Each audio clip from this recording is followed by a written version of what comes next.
One day, my husband asked me, "Hey, how much money do we have in that vault?"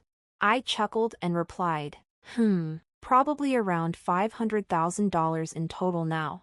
The next day, when I got home, I found signed divorce papers on the living room table, and both my husband and the vault were gone. My name is Helen, and I'm a 58-year-old working housewife. Despite everything, I still work hard at my job. You see, saving money is a hobby of mine. When I was a child, my mother opened a savings account for me. She told me that depositing money in the bank would make the numbers in my passbook grow, and I found that very enjoyable. I started by depositing just $1 at a time and loved watching it grow. Each year, when my savings increased by a few cents in interest, it was a delightful surprise to my young self.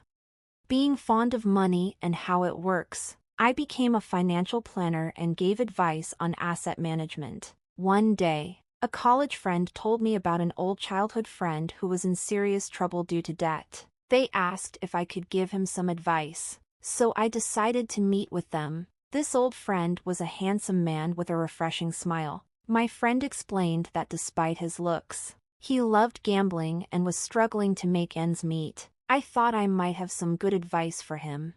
His name was Mark. As I listened to his story, he admitted he loved gambling, just like his parents, and had even taken on their debt. He seemed quite worried, and I found his troubled expression rather endearing. Because my friend had asked, I gladly agreed to help him. Looking back now, perhaps I had a bit of a crush on him, but I never imagined that this would lead to a series of troublesome events. Anyway, I advised Mark to consolidate his debts and reduce his monthly payments so he could manage his life somehow.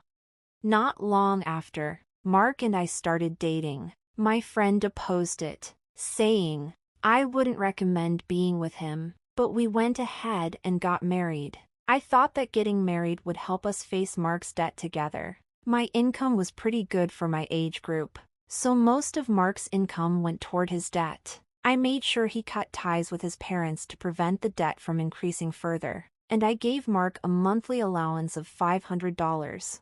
When Mark decided to cut ties, his mother yelled, "Ungrateful child! I wish I'd never given birth to you." It's only natural for a child to repay their parents' debts. His father also said, "Where's that thieving cat? I can't rest until I give her a piece of my mind. You don't belong to us." My husband, exhausted from having to deal with my in-laws' debts all this time, finally told them, "Enough is enough. I'm not your ATM. I'm trying my best here," and came back to me. He finally felt relieved to be free from my in-laws, who constantly brought up their debts. Soon after, we had a son. Our son Kevin is handsome, just like Mark. He's my pride and joy. However, Kevin seemed to pick up on his father's lack of discipline and indecisiveness. Just as our son noticed, Mark's carefree character didn't change. He continued borrowing money from predatory lenders, dealing with loan sharks, and tricking friends into lending him money to gamble away. We went through a lot, but I managed to keep Mark in line over the years. After 23 years, we finally got Mark's debt down to about $10,000. We were almost at full repayment when Mark received a call from his parents. "Please help us," his mother pleaded. "Your father has collapsed. We're at the hospital now. Can you come?" "What? Which hospital? What's his condition?" Mark asked in a panic. "Your father suddenly collapsed, and we had to call an ambulance." His mother sobbed. "Mom, pull yourself together. What hospital are you at?" Mark left work early and rushed to the hospital. He messaged me, "Helen, Dad collapsed. I'm at the hospital now. I'm sorry I broke our promise and went to see my parents. I'm really sorry to hear that your dad collapsed. How is he now?" I asked. Mark sighed. "He had a minor stroke. His life isn't in danger, but he needs to avoid overexerting himself. Both my parents are feeling pretty low. I want to stay with them for a while. Is that okay?"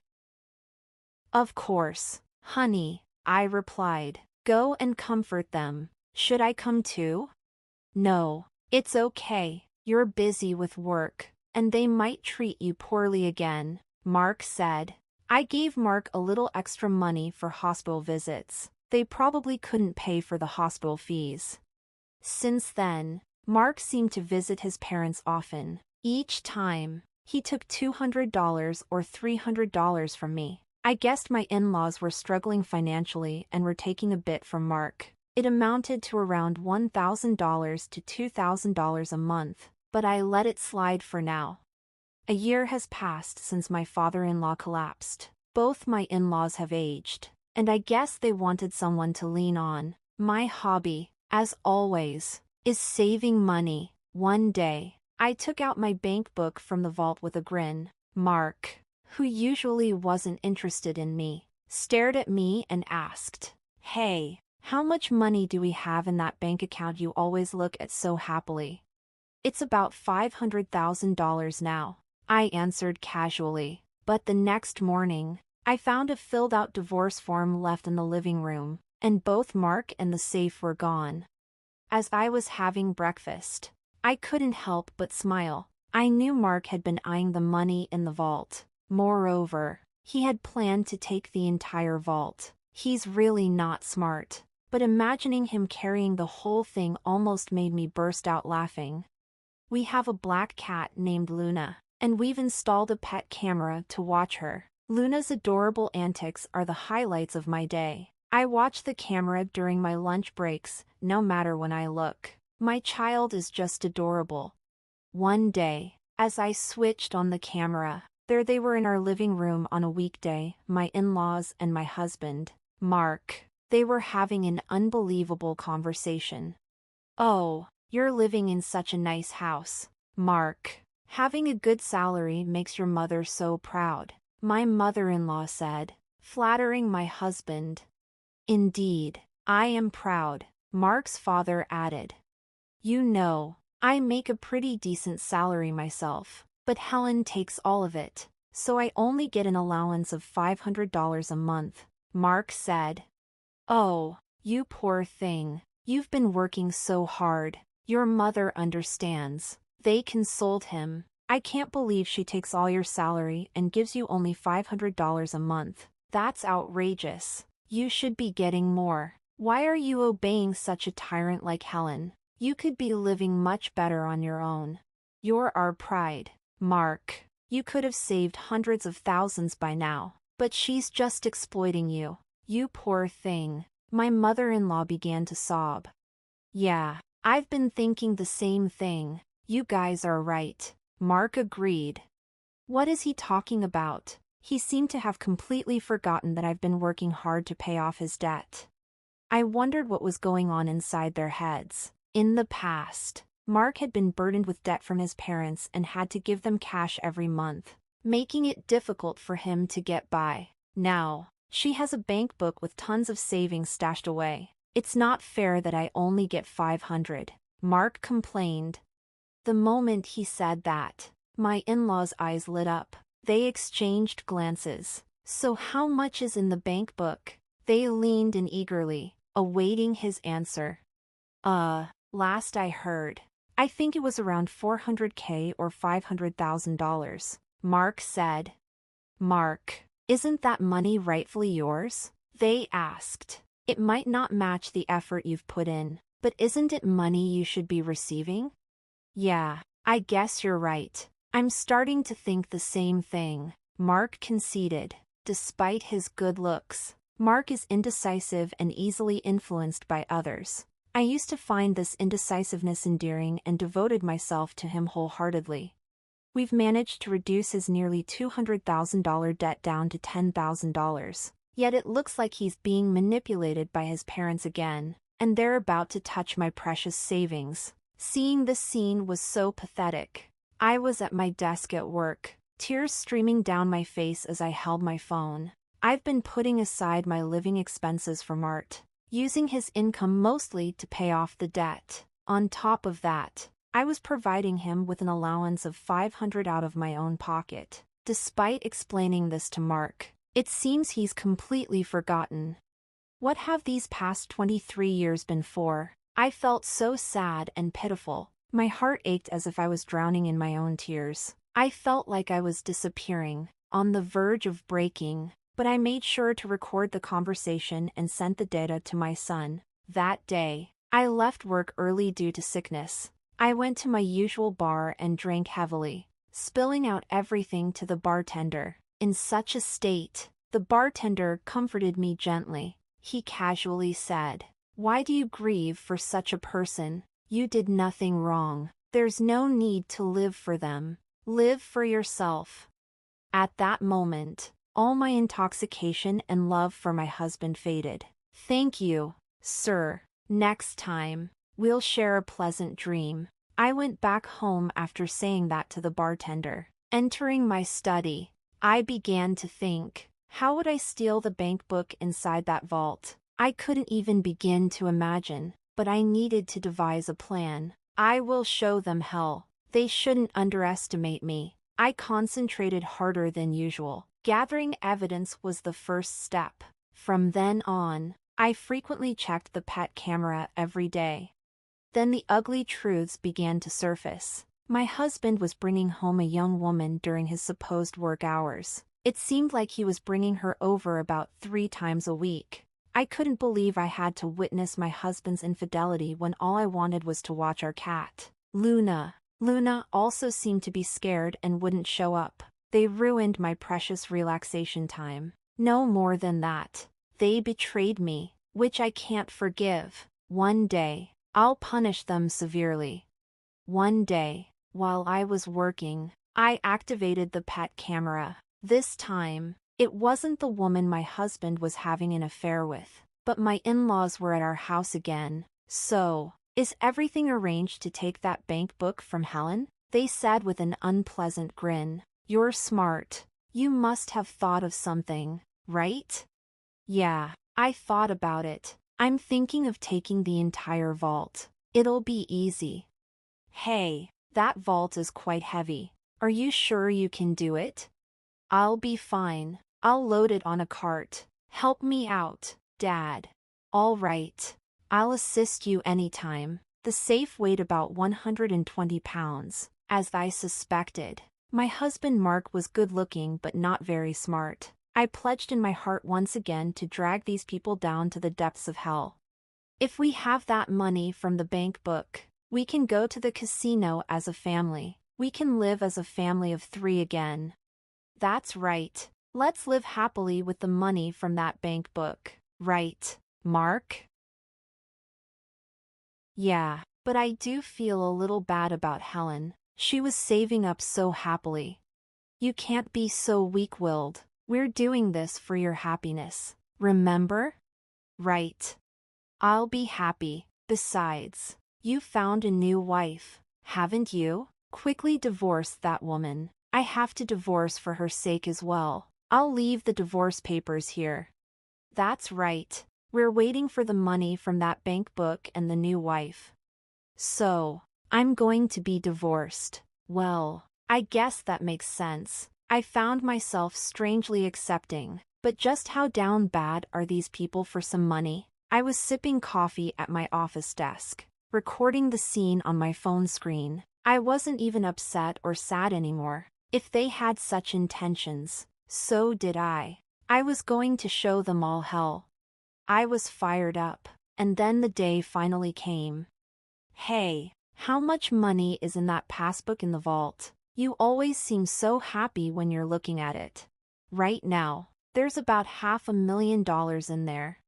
The next day, when I got home, there was a signed divorce paper in the living room, and both my husband and the vault were gone. I had a smirk on my face while having breakfast.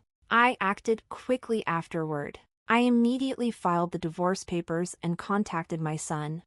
"Kevin, your father finally stole the vault. I can't believe he managed to carry it. It's so heavy."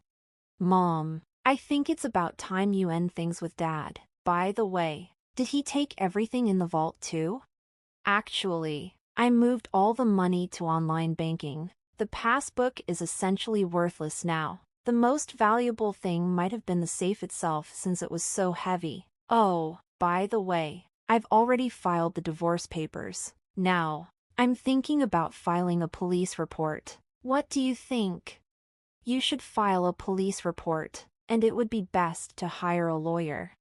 Oh, right, a lawyer. I already had a private investigator on it but hadn't thought about a lawyer. Thanks. I'm cutting ties with that too.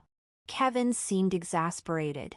As Kevin suggested, I reached out to a lawyer through my private investigative contact. I handed over the recording from my pet camera to the police and the lawyer and waited. After a while, I received a call from my ex-husband. He sounded quite frantic.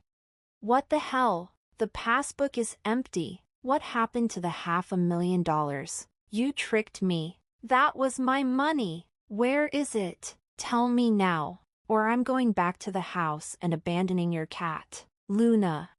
You just committed theft and now you're threatening me. From now on, communicate through my lawyer. I said and blocked his number. I reported the incident to the police and sent the recording to my lawyer. Oh, what a relief. This is what I wanted to do. Karma is a real pain. I got a call from the police shortly after. We have caught the thief. However, the vault was damaged. It appears he forced it open. The things inside it were burned. My ex-husband and his parents learned that the passbook balance was zero. And apparently, they set the things inside the vault on fire. Even though it was his first offense, my ex-husband spent a few days in police custody. His parents were released with a stern warning. My ex-husband broke into the house he used to live in after he was released. Hey, open up! I've come back. I'm sorry. It was just a small prank. Let me in. Let's talk. You haven't filed the divorce papers yet, have we? We're still married, right? Don't make a scene in front of the house. This is no longer your house. I've already filed the divorce papers. We are strangers now. Leave now, or I'll call the police. You jerk! This is my house. Open up! Open up!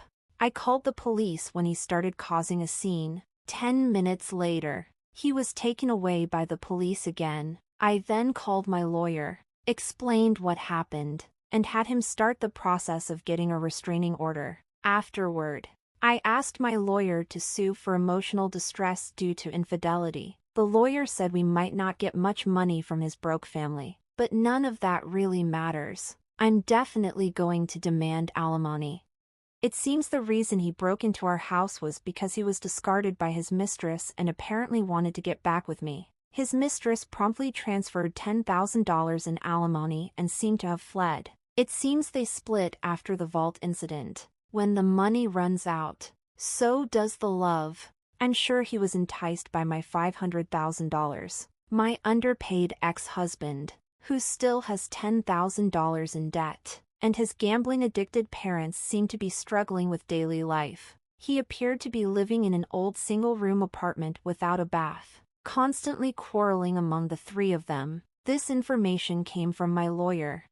My ex-husband pleaded, I can't afford to pay the alimony. Please reduce the amount. And my ex-husband, who got involved with the police, was on the verge of retirement but apparently got fired from his company. The elderly parents-in-law have managed to find jobs in cleaning and seem to be barely making ends meet. My ex-husband is now working 3 part-time jobs. But these 3 are gambling addicts, so no matter how much money they have, it disappears. There's no helping them. I had my lawyer tell them, no reduction. Stay away from her. If you're really sorry, show it with money.